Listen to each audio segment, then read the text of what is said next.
देखो क्या आईआईटी खड़गपुर मिला कि उससे अपग्रेड हो गया बेटा? सर आईआईटी खड़गपुर है। क्या बात है बेटा, क्या बात है भाई, बहुत बहुत बधाई हो आपके लिए साहब। पिछला एक साल जिंदगी का सबसे मुश्किल साल रहा है, मुझे इसने बताया, मेरी इससे बात हुई। और जो पूरी पिछले हमारे एक साल बीता है, पर आप देखिए कि इतने कठिन समय में भी इस बच्चे ने अपने कर्तव्य से ये बच्चा नहीं भागा। और 90% चीजें तो इसने आपको बताई भी नहीं, वो इसने मुझे बताई थी उस दिन कि इसके लिए एक साल कितना मुश्किल बीता।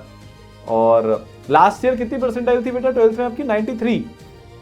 96 था सर। 96 था, ठीक है।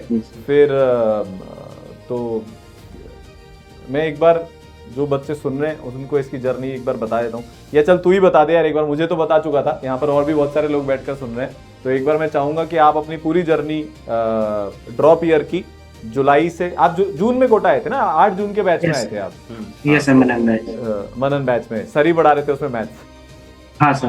हाँ सर, इसको भी मैथ से बहुत डर लगता था, इसकी सबसे बड़ी तकलीफ मैथ्स ही थी, है ना? Yes sir. फिर ये मेरे से बोला था सर बीजी सर के कारण मेरे को मैथ से प्यार हो गया। यस। हाँ, तो आप आपकी जर्नी बताओ बेटा। सर मेरा ड्रॉप ईयर 8 जून वाले बैच में मैंने स्टार्ट करा था। मतलब स्टार्टिंग में तो सब कुछ अच्छा चल रहा था, लगभग मार्क्स भी अच्छे आ रहे थे, जेईई मेंस एडवांस में लगभग 200 प्लस 220 प्लस रहते थे, मतलब सब कुछ अच्छा ही चल रहा था। जो भी अगर प्रॉब्लम आता था तो सर लोग से पूछ लेते थे। लेकिन फिर एक इंसिडेंट हो गया अक्टूबर में, दिवाली की जब हॉलीडे खत्म होने वाली थी ना, तो फिर 26 अक्टूबर को पिताजी का डेथ हो गया था। उस समय तो मैं कोटा पे था, तो फिर ये सब हुआ। और फिर मैं उसके बाद घर पे गया था, घर 14-15 दिन के लिए था। फिर उसके बाद मतलब थोड़ा सा बहुत ज्यादा प्रॉब्लम हो गई थी, मतलब इमोशनली बहुत ज्यादा ये सब होने लगा था। फिर 14-15 दिन बाद मैं वापस कोटा आया था, तो थोड़ा सा बैकलॉग भी हो गया था। तो ये करते करते लेकिन कोशिश करते रहे, मतलब पढ़ते भी थे और थोड़ा ये सब रात में प्रॉब्लम भी होती थी। तो इसी तरह मेंस 1 तो निकल गया, उसमें 97.99% आयल थी अप्रॉक्स। तो फिर इसके बाद मिशन आईआईटी जो प्रोग्राम आया था मैंने वो कंटिन्यू करा, तो फिर एडवांस इसमें क्लियर हो गया। मतलब मुझे तो लगा था कि एडवांस शायद ना हो पाए, लेकिन फिर भी हो गया। मतलब सर आप इस बच्चे की हिम्मत देखिए कि इससे बड़ी दुर्घटना जीवन में हो ही नहीं सकती, पर ये बच्चा 15 दिन बाद वापस कोटा आ गया, इसकी जो एक बेटे की जिम्मेदारी थी उसको पूरा करके, अब अपने परिवार की जिम्मेदारी समझ के, उतने मुश्किल समय में जब कोई भी दूसरा व्यक्ति हार मान जाता, आप इस बच्चे के अंदर इतनी विल पावर है और इसके अंदर इतनी ताकत है कि ये वापस कोटा आया और इसने किसी भी चीज को अपनी लाइफ में बहाना नहीं बनने दिया। मतलब हम अपन सर रोज इस चीज से डील करते हैं कि बच्चे छोटी छोटी चीजों को बहाना बनाकर और अपनी पढ़ाई छोड़ देते हैं। इसके पास सारे रीजन थे और एकदम जेन्युइन रीजन थे कि ये पढ़ाई छोड़ दे, बिल्कुल ये पढ़ाई ना करे, बट इसने अपनी पढ़ाई करी सर। और ये अपने पूरे परिवार में पहला बच्चा बना है जो आज आईआईटीएन बना है, और वो भी सीधा आईआईटी खड़गपुर में जा रहा है। और साहब मैं तो मतलब बेटा मैं तेरी मम्मी का फैन हूं, मैं सच बता रहा हूं। ईश्वर इतना स्ट्रांग मैं चाहूंगा कि पूरी दुनिया के हर एक व्यक्ति को बना दे साहब, कि आपने भी इसको कोटा वापस भेजा।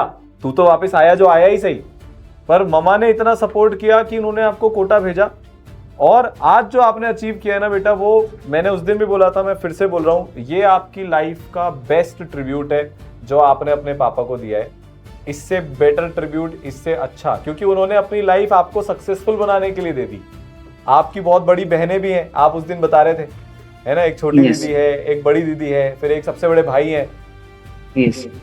और उन्होंने सर जितने अपनी लाइफ में तपस्या करी ना, वो इनको अच्छा बनाने के लिए करी। और आज ये बच्चा सर आईआईटी में जा रहा है।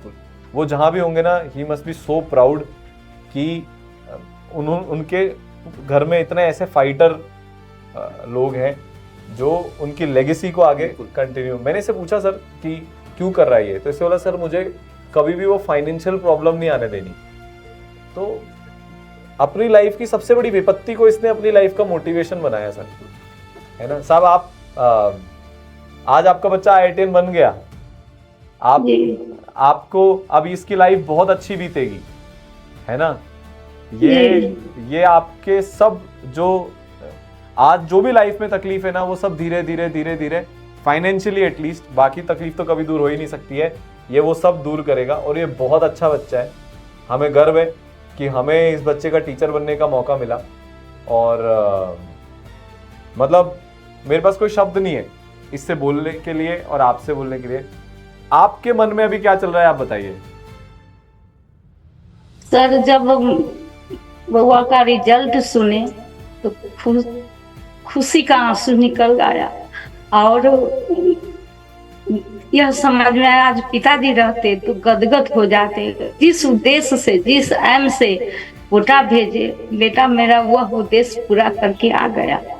भगवान इससे भी आगे बढ़ाते रहे विषम परिस्थिति में भी।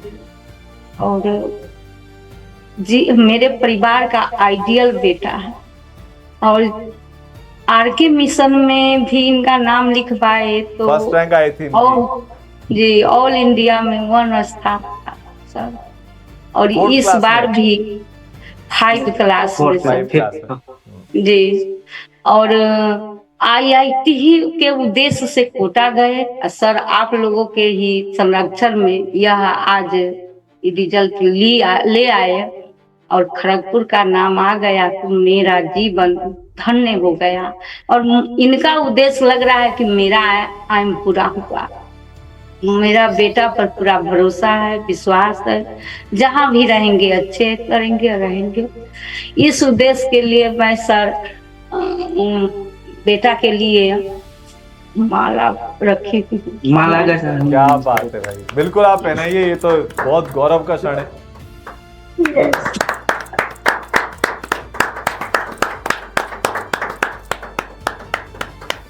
क्या बात सर। अब माँ और पिता दोनों रोल मेरे ऊपर अब आ गया। आप लोगों का आशीर्वाद हमेशा बना रहे। आप निश्चिंत रहिए, मैंने इसको उस दिन भी बोला था, इसको जीवन में कोई जरूरत पड़ी होगी मैं खड़ा हूँ इसके साथ, हमारी पूरी ईसल की टीम खड़ी है। आपके बारे में कहते रहते हैं और आपको देखकर ना मुझे भारत की राष्ट्रपति की याद आ रही है, द्रौपदी मुर्मू जी की। मेरे को एकदम वैसी वाली फील आ रही है कि मैं ऐसे ही एक महान हस्ती के सानिध्य में खड़े होकर मैं बात करूं। और बहुत सर मैं बिहार सरकार के टीचर हूं, और अब टाइम बहुत रिटायरिंग का कम है। 28 में मैं रिटायर कर रही हूं सर। अच्छा। और इस बीच बेटा यह मेरा रिजल्ट ले आया तो मेरा सपना पूरा हो गया। बाकी सारे बच्चे तो सेटल हो ही गए आपके? नहीं, अभी छोटी दीदी का शादी बाकी है। हाँ, जी, एक लड़की का अभी बाकी है। ओके, तो अब ये कर देगा वो थोड़ा और बड़ा होकर जल्दी से 4 साल बाद। अगर अभी 4 साल का उनमें टाइम है, मुझे नहीं पता कितनी बड़ी है, बट आई थिंक कि आप अब एकदम निश्चिंत हो जाइए साहब। आपके सारे बच्चों ने अपना जो उनका कर्म था, कर्तव्य था, वो पूरा किया है और आज वो यहाँ तक पहुँचे, तो बहुत ही बधाई हो बेटा। और अब आज जो भी बच्चा जो स्ट्रगल कर रहा है ना सूर्या, किसी भी चीज़ से स्ट्रगल कर रहा है, इमोशनली, मेंटली, उसकी कोई ट्रेजेडी हो गई है, उसकी लाइफ में बहुत उथल पुथल चल रहा है, पर वो कुछ करना चाहता है लाइफ में, आप उसको क्या बोलोगे? क्योंकि आपके अलावा कोई और बोल भी नहीं सकता। आपने कैसे किया, क्या वो चीज़ थी? सर मुझे लगता है सबसे ज़्यादा स्ट्रेंथ जो आता है वो माता पिता से ही आता है। मतलब उनके लिए कुछ अच्छा करने का जो सपना रहता है वही सबसे ज़्यादा। तो आपने जो इतनी मेहनत करी वो आपने अपनी माँ के लिए, अपने पापा के लिए करी, और आई थिंक उससे बड़ा तो सर कोई मोटिवेशन इस दुनिया में होता ही नहीं है कि हमें हमारे माता पिता के लिए अच्छा करना है। तो मैं सारे बच्चों से यही बोलूँगा कि आपकी लाइफ में कुछ भी कैसा भी चल रहा हो, बस अपने माता पिता के बारे में सोच लो, उनके लिए अच्छा करना है, ये आप अपने मन में फाइनल कर लो, तो आप बहुत बहुत बहुत अच्छा करोगे। और हो सकता है देर लगे, पर जहां जाना चाहते हो वो मिल जाएगा। सही बोल रहा हूँ कि नहीं बोल रहा मैं? यस बहुत बहुत धन्यवाद सर। एक चीज और लास्ट, 12th के कंपैरिजन में तूने ड्रॉप ईयर में क्या सही किया? क्योंकि रिजल्ट तो इतना शानदार आया, IIT खड़गपुर जा रहे हैं, तो सही क्या किया? सर मैंने स्टार्टिंग से ही जैसे क्लास में जो पढ़ा रहे वो स्टार्टिंग से ही मैंने हर दिन का काम डेली करता गया। तो वो सबसे ज्यादा सही रहता है। जो जिस दिन जो काम मिल रहा है वो करते ही रहना चाहिए। बैकलॉग भी ना नहीं होगा इससे, और जो पढ़ा रहे वो अच्छे से समझ भी आता रहता है, उससे फिर मार्क्स भी अच्छे आते हैं। तो ये सब सीक्वेंस में चलता ही रहता है। फीडबैक लूप अच्छा Yes. बन जाता है अपना। Yes. 11-12 में आपके बैकलॉग्स बनते थे, पर ड्रॉप ईयर में आपने अपने बैकलॉग्स नहीं बनने दिए। Yes sir. क्या बात है, कहने के लिए बहुत छोटी बात है सर, पर करने में सबसे मुश्किल यही है कि डेली का काम करते जाना। तो आप सबको बहुत बहुत बधाई साहब। मैं पूरी कोशिश करूंगा कि एक बार आपके घर भी आऊं, कभी बिहार आना होगा तो Yes. जरूर, आपसे जरूर सर। आपसे मिलने का और आपका आशीर्वाद लेने का मेरा बहुत मन है कि मुझे भी इतनी ताकत, आपके आशीर्वाद में इतनी ताकत है कि देखिए बेटा आईआईटी में पहुंच गया, मुझे भी चाहिए वो, ताकि मैं लाइफ में अभी और अच्छे काम कर सकूं, है ना। तो आपको बहुत बहुत बधाई साहब, प्रणाम। एंड ऐसे ही सूर्या और अच्छा नाम करता जाए और जीवन में और ऊंचाइयों को पाता जाए। Thank you sir. धन्यवाद। Thank you.